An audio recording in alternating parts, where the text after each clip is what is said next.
द्रौपदी ने बोला, अंधे का पुत्र अंधा। हुआ कुछ ऐसा था, पांडवों ने नया घर लिया था, नया महल बनवाया था। आज के ज़माने में घर होते हैं, तब महल हुआ करते थे राजा के बड़े बड़े। तो उन्होंने अब महल बनवाया था, कुछ फंक्शन था उनके घर में। उन्होंने इनवाइट किया था दुर्योधन को, के सारे भाइयों को।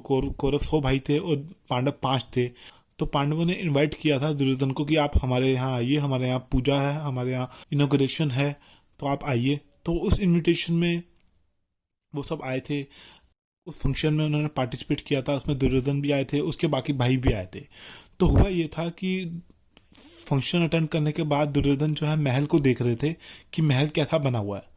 ये सब तो आप बात जानते होंगे अगर आपने महाभारत देखी है तो वहाँ पे एक पूल होता है, पूल के अंदर डेकोरेशन कर रखा होता है, फूलों से सजाया होता है उसको। उसके अंदर पानी होता है, बाहर से देखने से ऐसा लगता है कि वो फर्श है।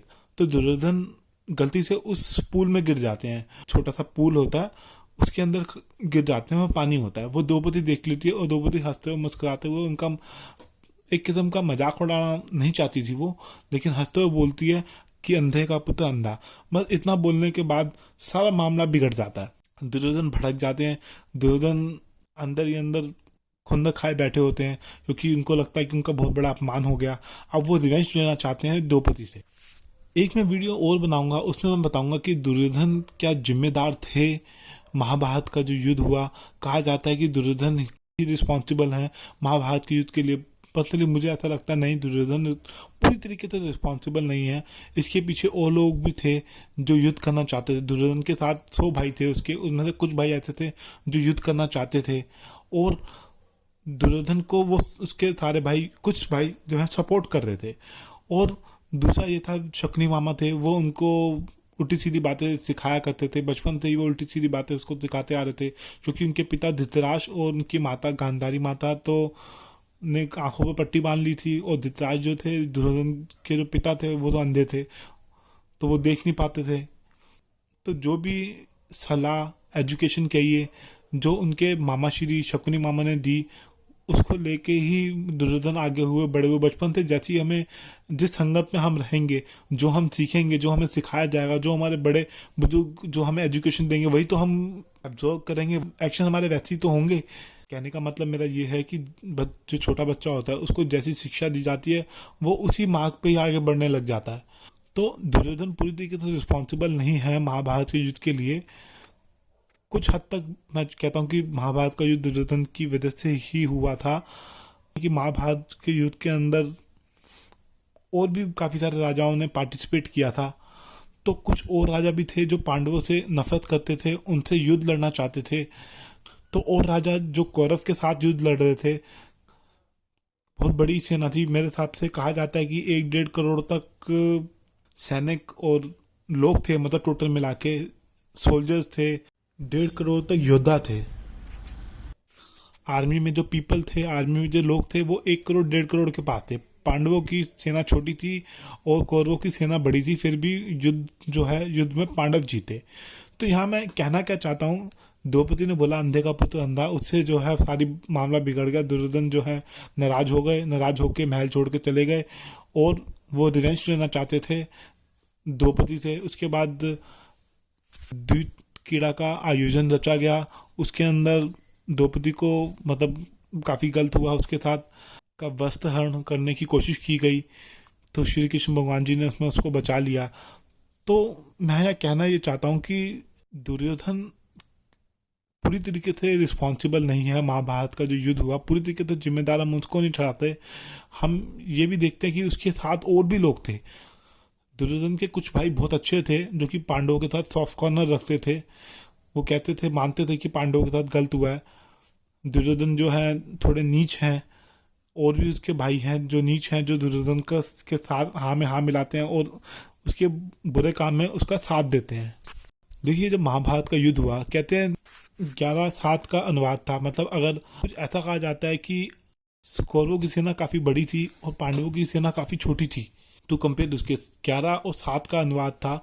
11 अक्षौहिणी सेना कौरवों की थी और 7 अक्षौहिणी सेना पांडवों की थी। तो पांडव फिर भी युद्ध जीते, क्योंकि श्री कृष्ण भगवान जी पांडवों के पक्ष में थे, वो धर्म के पक्ष में थे। वो सच्चाई, ईमानदार लोग और जो अच्छे लोग होते हैं, जो अच्छे कर्म करते हैं, भगवान जी उन्हीं का साथ देते हैं, और जो बुरे लोग होते हैं उनको पनिशमेंट देते हैं। तो धर्म के मार्ग पे थे पांडव। धर्म का मतलब जो रिस्पॉन्सिबिलिटी है, जिम्मेदारी है, कर्तव्य पालन है, वो पूरा निभा रहे थे अपना। काफ़ी पावरफुल आर्मी होने के बावजूद भी कौरव जो है युद्ध हार गए। तो महाभारत का जो युद्ध हुआ उसके अंदर कौरवों की ओर से काफ़ी सारे राजाओं ने पार्टिसिपेट किया था, और पांडवों की ओर से भी काफ़ी सारे राजाओं ने पार्टिसिपेट किया था। तो कौरव की ओर से जो और राजा थे जिन्होंने पार्टिसिपेट किया था, उनकी कहीं ना कहीं पांडवों से अनबन थी, दुश्मनी थी। कुछ वो रिवेंज लेना चाहते थे, कुछ बदला लेना चाहते थे, क्योंकि पांडवों ने एक बहुत बड़ा यज्ञ किया था। कहते हैं काफ़ी बड़ा एरिया को कैप्चर कर लिया था, काफ़ी सारा एरिया जीत लिया था उन्होंने वॉर करके। तो यहाँ पे मैं यही कहना चाहता हूँ कि पूरी तरीके से दुर्योधन जिम्मेदार नहीं है महाभारत के युद्ध के लिए, शकुनी मामा जिम्मेदार हैं, और दुशासन जिम्मेदार है जिसने द्रौपदी की साड़ी खींची थी दूध कीड़ा भवन में, मतलब जो हॉल था जहाँ पे जुआ खेला जा रहा था एक किस्म का। वैसे दानी थे, वैसे दुर्योधन भी बहुत बड़े दानी थे। उनके अंदर कुछ अच्छी बातें भी थी। वो ये मानते थे कि जो एक इंसान है उसको ये जीवन मिला है, ये भगवान जी ने दिया है, और हम सब जो हैं एक समान है। मतलब ऊंच नीच को वो सपोर्ट नहीं करते थे। उन्होंने काफ़ी सारे अच्छे रूल्स भी बनाए थे अपने राज्य में, ताकि जो उनकी प्रजा है सुख शांति से खुशी से रह सके। वो एक योद्धा थे। मैं ये कहूँगा कि मैं अपने मतलब पर्सनल व्यूज शेयर कर रहा हूँ। एक नेक दिल इंसान थे, कुछ ना कुछ गलतियाँ उनसे हुई थी जिसकी वजह से वो गलत राह पे चल पड़े। उन्होंने पांडवों से दुश्मनी मोल ली, पांडवों को मारना चाहते थे। देखो कहीं ना कहीं जो है दुर्योधन ने गलती तो की है, मानते हैं गलत थे दुर्योधन, लेकिन उनको बिगाड़ने वाले उनके मामा थे, शकुनी मामा थे, जो उनको बचपन से ही उल्टी सीधी बातें सिखाते रहते थे।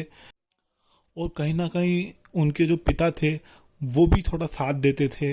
वो भी यही चाहते थे कि दुर्योधन जो है युवराज बन जाए, और राजगद्दी मेरे बाद जो है दुर्योधन को ही मिले, क्योंकि दुर्योधन सबसे बड़े भाई थे कौरव के अंदर। तो ज्येष्ठ पुत्र जो थे वो थे युधिष्ठिर, पांडव पुत्र थे। पांडव 5 भाई थे, उनके सबसे बड़े भाई जो थे ज्येष्ठ पुत्र थे, वो सबसे बड़े भाई थे सारे भाइयों में, कौरवों में और पांडवों में। तो पहला हक राजगद्दी पे उनका था, उन्हीं को राजगद्दी मिलनी चाहिए थी नियम के हिसाब से, जो उस टाइम के लॉ हुआ करते थे उस हिसाब से। और प्रजा भी यही चाहती थी देश की कि युधिष्ठिर के अंदर क्वालिटीज़ हैं, वो धर्मराज युधिष्ठिर थे, उनके अंदर काफ़ी अच्छी क्वालिटीज थी, राजा बनने योग्य थे, वो राजा बनने लायक थे। तो सब चाहते थे कि वही बने राजा, लेकिन कौरव चाहते थे कि हमारे में से कोई राजा बने, दुर्योधन राजा बने। दुर्योधन ज्येष्ठ थे, धृतराज भी यही चाहते थे। तो राजगद्दी के लिए ही एक किस्म की लड़ाई हुई पांडवों और कौरवों के बीच में। दुर्योधन ने काफ़ी छल कपट किए। दुर्योधन जो थे अधर्मी थे, नीच थे, और शकुनी मामा भी उनके साथ थे, और उनके कुछ भाई भी उनके साथ थे। तो मैं यही कहूँगा कहीं ना कहीं बड़े लोग भी जिम्मेदार हैं इस चीज़ के लिए, महाभारत के युद्ध के लिए। सिर्फ दुर्योधन को ही हम रिस्पॉन्सिबल नहीं मान सकते। बाकी मैं ओवरऑल यही कहूँगा कि हम जैसे कर्म करेंगे हमें वैसा ही फल मिलता है। ये तो गीता में कहा गया है, अच्छे कर्म करोगे तो अच्छा फल मिलेगा, बुरे करोगे तो बुरा मिलेगा। क्योंकि मेरी लाइफ का एक्सपीरियंस ऐसा कहता है, मेरी एज 34 ईयर्स है, मैंने अपनी लाइफ में जो सीखा है, वो जो मेरे पिताजी मुझे सिखाया करते थे, जो बातें उनसे लर्न करके मैंने सीखा है कि हमें सिर्फ अच्छे कर्म करने चाहिए, और पास को याद करके आज का दिन खराब नहीं करना चाहिए। हमें मूव ऑन करते जाना चाहिए लाइफ के अंदर, और हो सके तो हमें दान देना चाहिए, गौ माता की सेवा करनी चाहिए, बंदरों को केले खिलाने चाहिए, और जो हैंडीकैप हैं, फिजिकल चैलेंज फेस कर रहे हैं, उनको थोड़े पैसे देने चाहिए। अगर हम इस तरीके से अच्छे अच्छे कर्म थोड़े थोड़े करते जाएंगे, उनको थोड़े कपड़े दे के किसी तरीके से उनकी मदद करनी चाहिए। अगर हम अच्छे कर्म करेंगे, कर्म योगी बनेंगे, तो भगवान जी हमें कहीं ना कहीं उस चीज़ का फल आने वाले समय में जरूर देंगे। मेरे पिताजी कहा करते थे कि हमें कर्म करना चाहिए, उसका फल की इच्छा नहीं करनी चाहिए। फल जो होता है आने वाले समय में हमें उसका मिल ही जाता है किसी न किसी रूप से। बस दोस्तों, इसी के साथ मैं इस वीडियो को समाप्त करता हूँ। वीडियो अगर आपको अच्छा लगा हो तो लाइक कीजिए, शेयर कीजिए और कमेंट दीजिए अपने, और चैनल को सब्सक्राइब करना मत भूलिएगा। जो लाल रंग का बटन है उस पर